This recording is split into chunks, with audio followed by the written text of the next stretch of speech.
Chers frères et sœurs en Christ, nous sommes là encore pour partager la souffrance de Christ, c'est qu'il a payé le grand prix pour notre libération. Michael Bourdieu, votre serviteur, là pour partager la parole de Dieu avant que nous prions.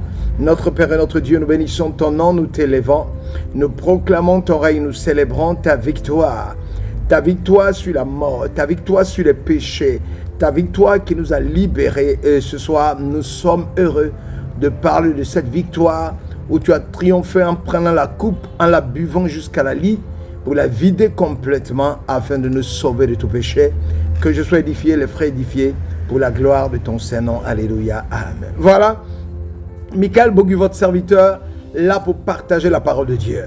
Il faut que nous puissions, en tant qu'enfants de Dieu, ne pas aller prendre le pain et le vin chaque dimanche.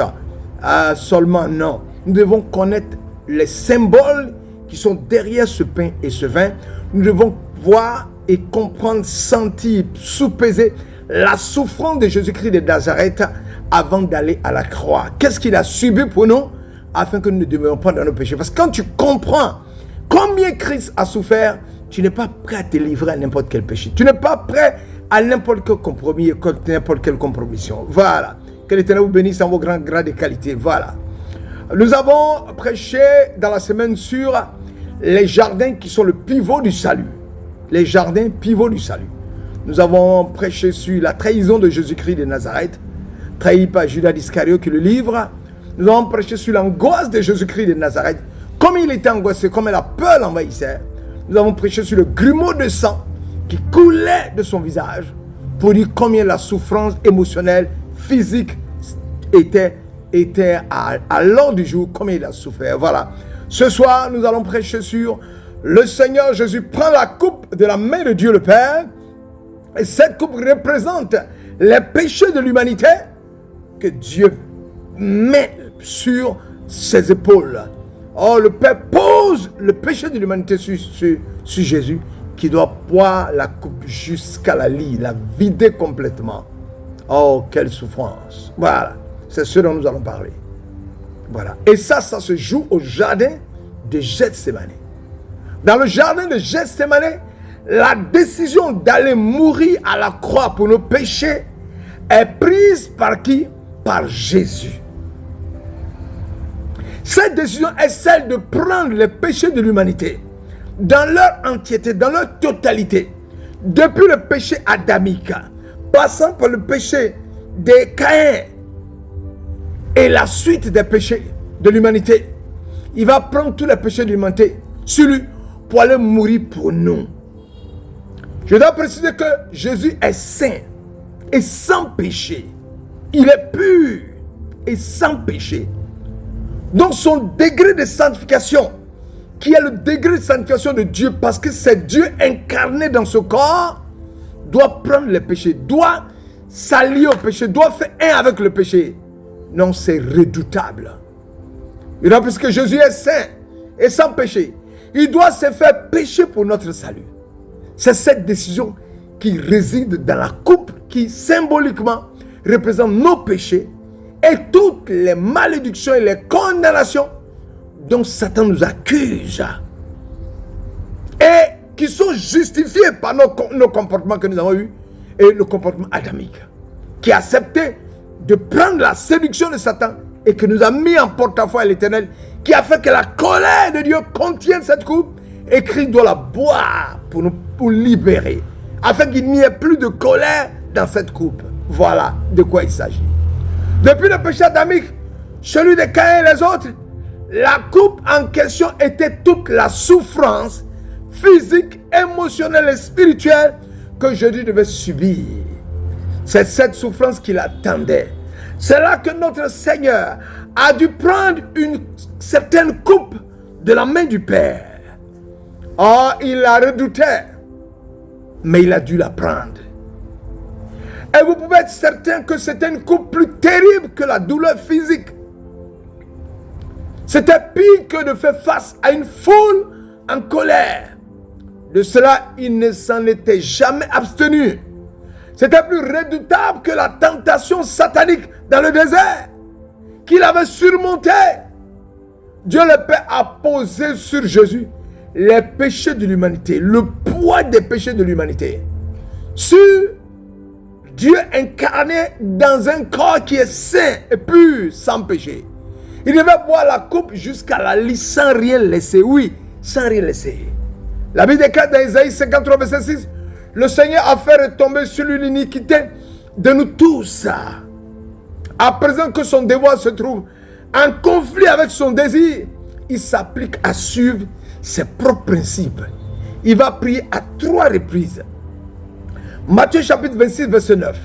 Puis ayant fait quelques pas en avant, il se jeta sur sa face et pria ainsi, mon Père, s'il est possible que cette coupe s'éloigne de moi. Toutefois, non pas ce que je veux, mais ce que tu veux. Ça, c'est dans Matthieu chapitre 26, verset 9. Il va encore revenir à la charge. Matthieu chapitre 26, verset 42. Il s'éloigna une seconde fois et pria ainsi, mon Père, s'il n'est pas possible que cette coupe s'éloigne sans que je la boive, que ta volonté soit faite. Et il va revenir encore dans Matthieu chapitre 26, verset 44. Il les quitta et s'éloigna, il pria pour la 3e fois, répétant les mêmes paroles. Après avoir prié, s'il est possible que cette coupe s'éloigne de moi, il va ajouter, ça il faut le dire, toutefois, non pas comme je veux, mais comme tu veux. Matthieu 26, 39. Bien que ce soit sans doute la seule fois que Jésus ait dit ces paroles, à 3 reprises, nous savons que cette pensée lui avait déjà traversé l'esprit, selon Jean chapitre 12, verset 27 à 28. Maintenant, mon âme est troublée, et que dirais-je, Père, délivre-moi de cette heure, mais c'est pour cela que je suis venu jusqu'à cette heure. Jésus savait qu'il était venu pour mourir sur la croix pour nous. Il savait qu'il était venu pour arriver à cette heure-là. Il voyait cette heure venir. Il voyait le moment fatidique arriver. Mais il était prêt à assumer cela. Même si c'était douloureux, il devait faire la volonté du Père. Je voulais te dire, fais la volonté de Dieu au lieu de faire la volonté des hommes. Fais la volonté de Dieu au lieu de faire la volonté des hommes. Si tu fais la volonté de Dieu, ne t'inquiète pas de ce que les êtres humains, le monde pense de toi. La volonté de Dieu est meilleure. Sixièmement, pensez à la terreur de la punition qui viendra sur ceux qui rejettent le sang expiatoire de Jésus. Pensez que si vous le rejetez, vous devrez un jour vous tenir devant le Dieu saint et être jugé pour vos péchés. C'est avec un cœur rempli de douleur que je vous dis ce que vous arrivera si vous rejetez le Sauveur. Regarde comment il a souffert. Il a pris cette coupe, il a décidé de la boire pour toi et moi. Jésus-Christ le Sauveur. Pas dans un jardin, mais dans un lit, vous serez étonné et rempli de crainte par la mort. Vous mourrez, votre âme sera emportée pour être jugée envoyée en enfer. Laissez Gethsémani vous avertir. Laissez Gethsémani vous préparer. Laissez Gethsémani vous changer.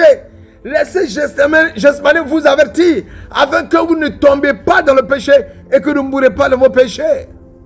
Laissez les gémissements de Jésus, ses larmes, sa sueur de sang vous émouvoir pour vous repentir de votre péché et croire en lui pour être sauvé. Venez à Jésus. Faites-lui confiance. Il s'est relevé d'entre les morts. Il est maintenant élevé à la droite de Dieu au plus haut des cieux. Venez à lui maintenant et recevez le pardon avant que ce ne soit trop tard. Jésus a souffert à Gethsémani. La coupe remplie de tes péchés. La colère de Dieu. Il a pris, il a bu la colère de Dieu. Il a bu tes péchés.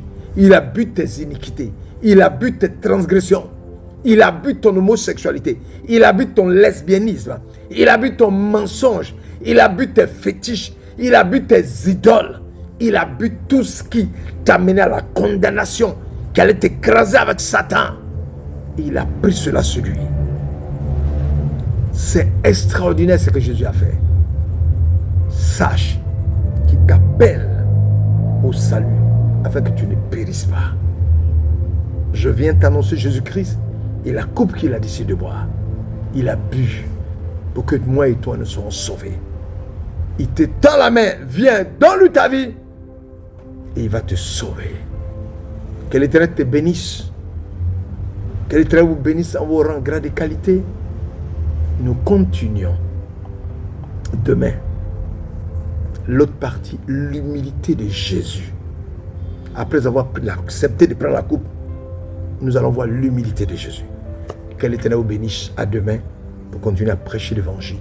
C'est douloureux, difficile. Nous devons prêcher parce que la coupe, en avançant, nous avons que la coupe est vide. Il n'y aura plus rien dans la coupe. Et nous serons délivrés. À très bientôt pour prêcher l'Évangile toujours.